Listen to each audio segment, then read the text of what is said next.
Hi guys, welcome to another of our football analysis with your favorite football fan, Listen Baba. And today we're going to focus on the analysis with the Manchester United players in the match against Tottenham that ended 1-0 in favor of Tottenham. So briefly, I would just like to talk about all the Manchester United players, give them my own rating, my personal opinion on their performances, comparing those performances with what they have been doing throughout the season, and looking forward, trying to project what their likely future will be. So number one, I'll go to Andre Onana. So basically, in my honest opinion, I believe the deal between in bringing Onana to Manchester United, there's never been an improvement, honestly, because the shot stopper, Onana, it's below average. Then as a keeper, ball distribution is almost like the gear. So Manchester United just wasted money. That deal was very, very poor. It was not carefully thought out, and even look at when he wanted to even throw the ball to. I know Pedro Buro read the pass, but he wanted to at least when we had an opportunity for a counter attack in which he was supposed to play a pass to Dogo, but Onana, and he saves. So many times he points the ball to areas where there are bodies. You have to, when you're a keeper, when you save shots like that, you put it away to your side, away like a corner. I don't know. Onana, it has been very, very poor. Mazraoui, on the other hand, initially Mazraoui was always bringing up top performances, but he keep playing players away from their position, always changing positions every time. This is what you get. They will not become average. I believe that's what is affecting Mazraoui, because Mazraoui is supposed to play his regular right full back. That is where I'm confused in what Amorim is trying to achieve, because Mazraoui is a better option than Diego Dalot, which now brings me to Diego Dalot. I don't know what he offers up front. He doesn't know. He's attacking wise zero. Whenever they give him the ball, just watch the clips of Diego Dalot. He passes either back or straight to the middle. Come on, guy, you're a full back. You are supposed to progress. Look at the way even Dogo runs.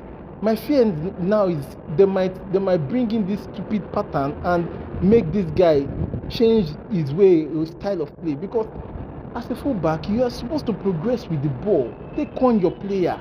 Just as Spence in Tottenham, look at how he was even taking on the Dalot every time. You have to progress with the ball. Take risks. Not every time coming back and playing safe, playing ball to the middle. You have space to progress. You are a very lazy player. Diego Dalot is a very lazy and in fact, I don't know, that's where I question Amorim on, because what is the favoritism for? Play Mazraoui there and put somebody else in Mazraoui position. Simple. In fact, that Mazraoui position, Mazraoui, Harry Maguire, delete. I don't know what they are doing. You have three centre backs not marking anybody. It's a waste of personnel in that. In fact, and having the midfield overcrowded for the opponent, and you have less body in the midfield and overcrowding your defense with bodies that don't do anything. I think Amorim at this point in time has to understand and think as a manager, not as a coach. Maguire, very poor performances from them. Delete is one person that I was thinking would be very confident on the ball, but honestly, it's like Maguire is even a better option than Delete, fortunately or unfortunately for Manchester United. And in fact, that defense line is the easiest and laziest position in the Manchester United team. It's easy to play there. If it's easy that way, I prefer a Casemiro there, because at least a Casemiro there will at least push forward.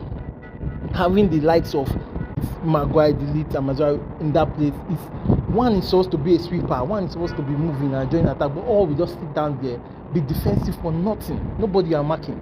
Now Casemiro, speaking of Casemiro in the midfield, that guy, his legs are gone. We should be honest with ourselves. Casemiro his awareness right now is very poor. He doesn't even understand his positioning. He doesn't understand his environment. Many times they will just come and dispossess him of the ball. Come on, Casemiro and any defender. That is the basic thing of playing midfield. Watch your environment, be aware. You have to be always looking left, right. No, you have to be aware of your environment. Casemiro does not have that awareness. Apart from the awareness, he doesn't have the legs, which I was so shocked that he played 90 minutes because forget that 3 minutes that was taken off. That's nothing. I'll still talk about that. Bruno Fernandes again. Bruno Fernandes is the best player in Manchester United, no doubt. Now, as a coach, your best player is playing far away from goal. How does that make sense to you as a coach? That is your best player. When I mean best player, best assist is playing out far away from goal. How do you intend to score? That is what the problem is. Now, you are putting a Bruno Fernandes. I'd rather even put a Mazraoui or a Maguire or a Delete in that position than put Bruno Fernandes in that midfield. Because Bruno Fernandes should play closer to goal. Closer to the goal because he has the intelligence, he has the accuracy, shot accuracy to be able to score or make that final pass. So Ruben Amorim, I don't understand. It's like most of the decisions they are making are bringing the worst out of these players just because you want to stick to your pattern. Now Zexi is a very, as in, I really love the performance of Zexi that day on that match because Zexi showed us on the other side of it in terms of composure and skills. He's a natural footballer. He has that natural talent. Now what Zexi has to work on is his energy, his stamina to last in matches. I could see that within 70 minutes of that match, Zexi is already tired. He couldn't play that 90 minutes because it's in those periods of time, 70 to 90 minutes, that's when great players play football. Those times, then you see them. Just the ways that he has those kind of skill and he doesn't show up. Coming from where we were with Zexi, I am happy that Zexi as a footballer is growing in Manchester United jersey. So Garnacho to me is very, very selfish and self-centered.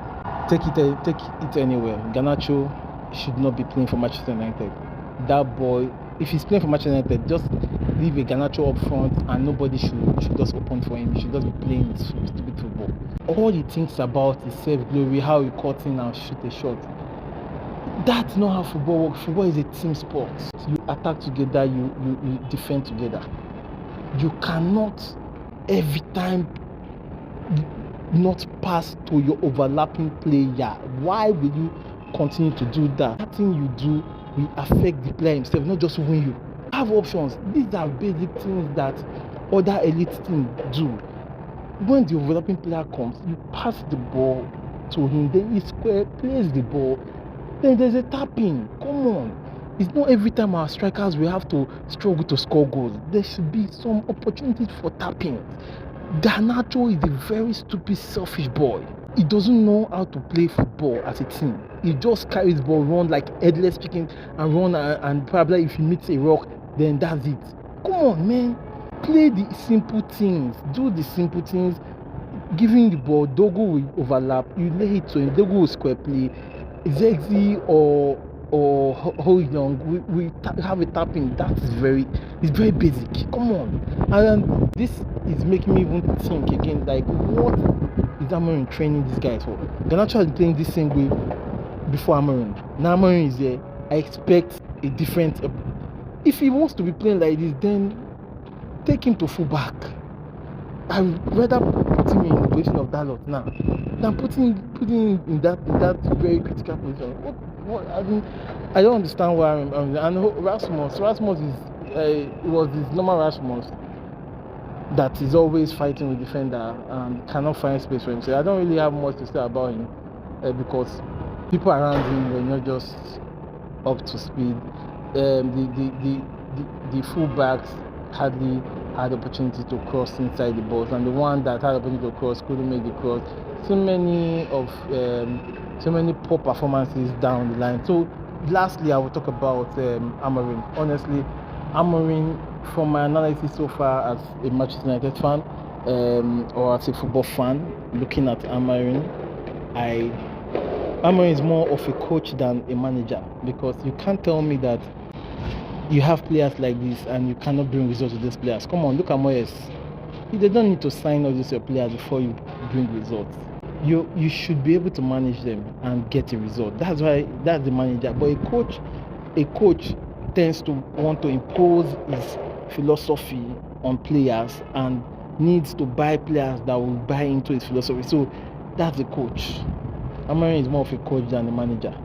Now, from his performances, like looking at the match, options, playing the three at the back with a lone striker, it's just so easy because they will overcrowd the midfield, leave a lone striker, and football matches are won in the midfield. So you now have less players, less body in the middle. And imagine having less body and having a player that has no leg, Casemiro, and a Bruno Fernandes that is not his natural position. Amorim just lost the match because of his selection. Now, why couldn't he make changes? That is another part I don't understand. They should go and teach Amorim the history of Manchester United. Sometimes those kids can come up and spring a surprise, just like how Macheda did in 2008. It can happen. Those kids will just come in. They might not be stars. They might not have the best future again, but at that moment their spirit could just pick up and they will just bring out. Sometimes football is like that. Amorim, I'm really shocked that as a young manager he doesn't even know this, because his old I was maybe old school managers don't probably take risks, but look at what he's doing. Keeping a Casemiro and you have a Kone on the bench. You kept a Casemiro for that long.